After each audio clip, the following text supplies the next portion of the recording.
जय श्री राम मेरे प्यारे सभी साथियों। सनातन धर्म सेवक परिवार में आप सभी बंधुओं का हार्दिक स्वागत है। देश हमारा क्या होगा कि सीरीज में आप सभी लोगों को हर विधानसभा का रिपोर्ट कार्ड मिल जाएगा। आज हम सबसे पहले चर्चा करेंगे जिला शामली की विधानसभा कैराना संख्या 8 का। इसमें भारतीय जनता पार्टी के प्रत्याशी मृगंका सिंह और समाजवादी रालोद के गठबंधन के नाहिद हसन पिछली बार से विधायक हैं। 2014 के बाई इलेक्शन से वह विधायक बने और फिर 2017 का इलेक्शन भी उन्होंने जीता। लेकिन इस वीडियो में आप सब लोगों को मिलेगा कि आपके विधानसभा क्षेत्र का प्रत्याशी और विधायक, उसकी छवि कितनी पावरफुल है और वह कितने गहरे पानी में है, कितने गहरे गड्ढे में दबा हुआ है। ये सारी जानकारियाँ आपको मिलेगी। आपको ये भी पता चलेगा उसके ऊपर कितने मुकदमे दर्ज हैं, किस प्रकार का वह व्यक्ति है। दुर्भाग्य हमारे देश का यही रहा है कि हमने ऐसे लोगों को नेता बना के रखा है जो लोग आपराधिक हैं। खैर, हम बात करेंगे कैराना की। तो कैराना में दो प्रत्याशी, बसपा और कांग्रेस को हम कहीं से टक्कर में मानते ही नहीं हैं।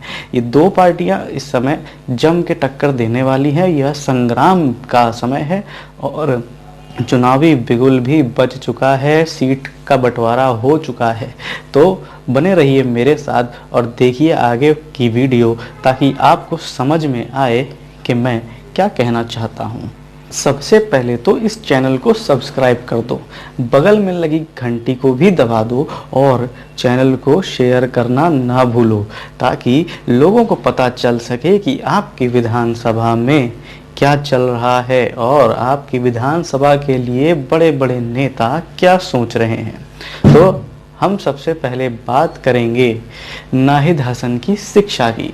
तो नाहिद हसन जैसे तैसे इंटर पास हुए, फिर बीबीए करने के लिए सिडनी चले गए। दूसरा दुर्भाग्य है, हमारे देश में लोग शिक्षा नहीं लेते हैं, शिक्षा लेते हैं विदेशों में जाके और राजनीति करते हैं भारत के अंदर। अब बात कर लेते हैं नाहिद हसन पर कितने गंभीर आरोप लगे हैं और किस प्रकार के मुकदमे उस पर चल रहे हैं। देखिए भैया, पूरा एनालिसिस करके बैठा हूँ, सारी जानकारी है इसमें। कितनी एफआईआर हैं आप सब देख सकते हैं। आप लोगों को सारी जानकारियां बता दूंगा। लेकिन अब आप लोग सोच रहे होंगे कि मृगंका सिंह जी को मैं बाद में बताने जा रहा हूं, भारतीय जनता पार्टी के जो प्रत्याशी हैं, और नाहिद हसन को मैं पहले बता रहा हूं। आप लोगों को बता दूं, अच्छाई और सच्चाई की समझ लोगों को बाद में ही आती है, इसीलिए बाद में मृगंका सिंह जी से भी परिचय आप लोगों का करवा दूंगा। आप लोगों को समझ में आ जाएगा इस कंपैरिजन में कि आपके लिए प्रत्याशी कौन सा बेहतर था और है। लेकिन आप लोगों ने कितनी बड़ी गलती करी है ऐसे लोगों को, अपराधियों को अपना नेता चुनकर। तो अब बात कर लेते हैं नाहिद हुसैन पर दर्ज मुकदमों की। इतनी लंबी लिस्ट है, कहाँ से शुरू करूँ कहाँ ख़त्म करूँ समझ में नहीं आ रहा था। अरे एक बात और याद आ गई मुझे, आपको मैं बताना भूल गया था।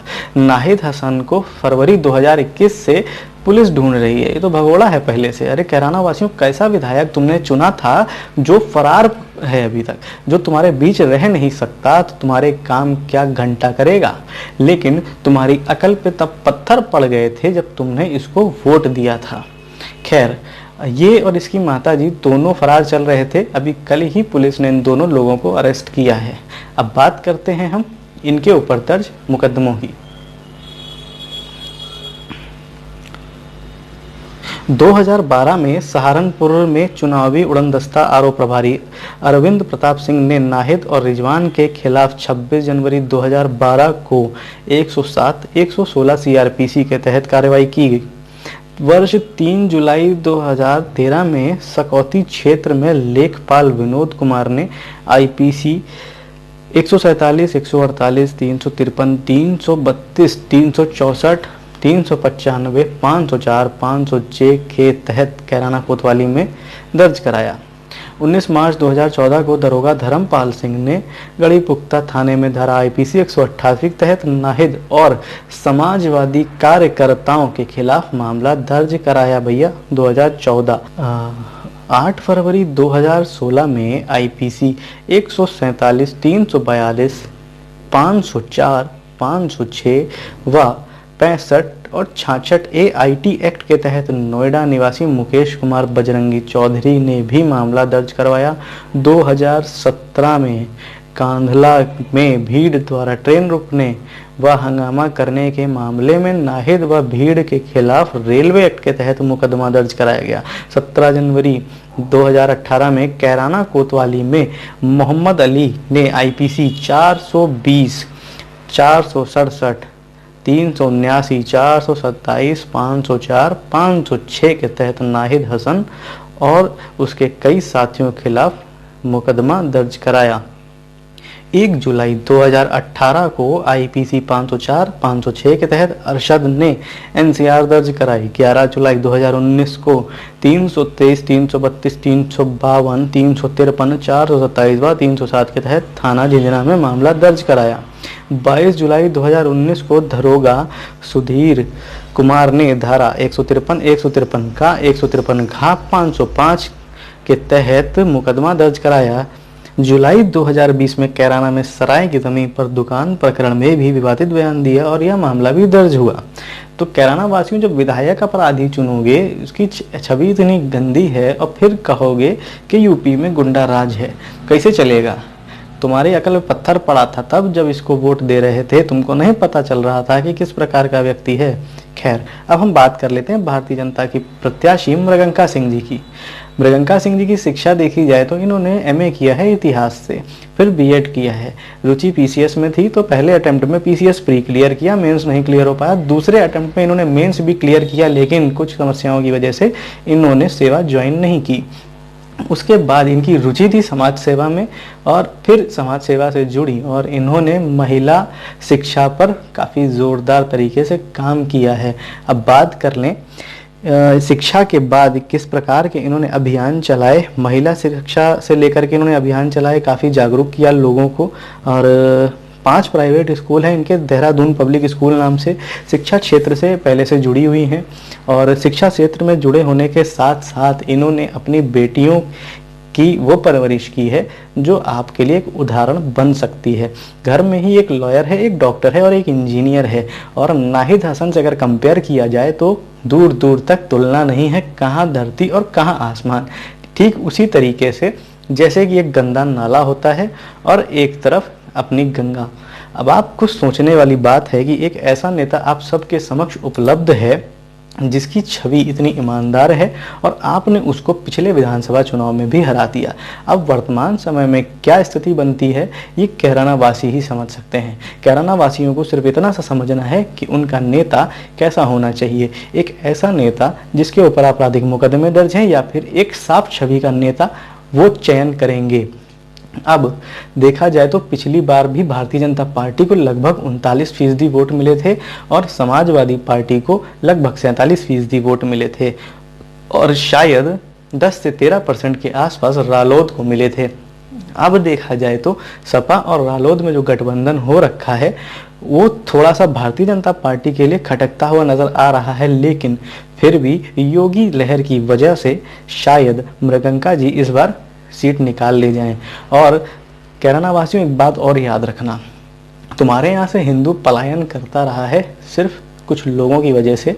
ठीक है, आज वो लोग सब ठंडे बस्ते में चले गए हैं, लेकिन फिर भी तुम लोगों को अब सतर्क रहना है। तुम्हें भारतीय जनता पार्टी को वोट देना है क्योंकि भारतीय जनता पार्टी ने वो काम करके दिखाया है जो उसने कहा था, अपने लगभग वादे पूरे किए हैं। एक चीज़ गांठ बांध लो, 100% कोई नहीं दे सकता, लेकिन फिर भी जो देने का प्रयास किया है वो भारतीय जनता पार्टी ने अपनी तरफ से बहुत अच्छा किया है।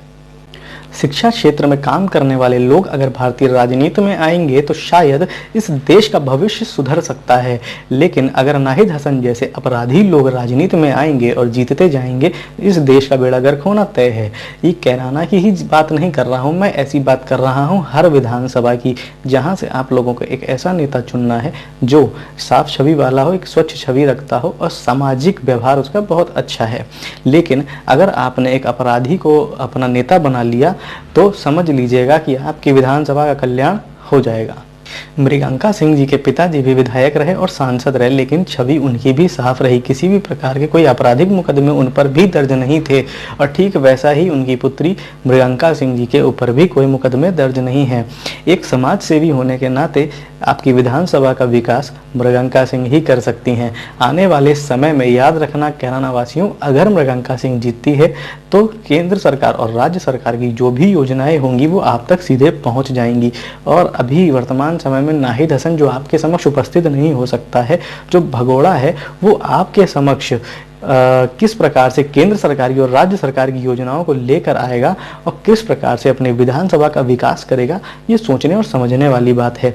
ये वीडियो के माध्यम से मैं आप सभी लोगों को ये बताना चाहता हूँ कि कैराना, शामली जैसी जगह से जिस प्रकार से हिंदू पलायन कर रहा था, उसको बंद करा के योगी जी ने जो काम किया है वो आप लोगों को देखना चाहिए। साथ ही साथ एक बात और बता दूं, उत्तर प्रदेश से गुंडा राज किस प्रकार से खत्म हुआ है ये कैराना में ही आप लोगों को समझ में आ जाएगा। आपका कैराना का गुंडा विधायक जो खुद भगोड़ा फिर रहा था, भागता फिर रहा था, उसकी हालत किस तरीके की हो गई थी तो आप खुद समझ गए हैं।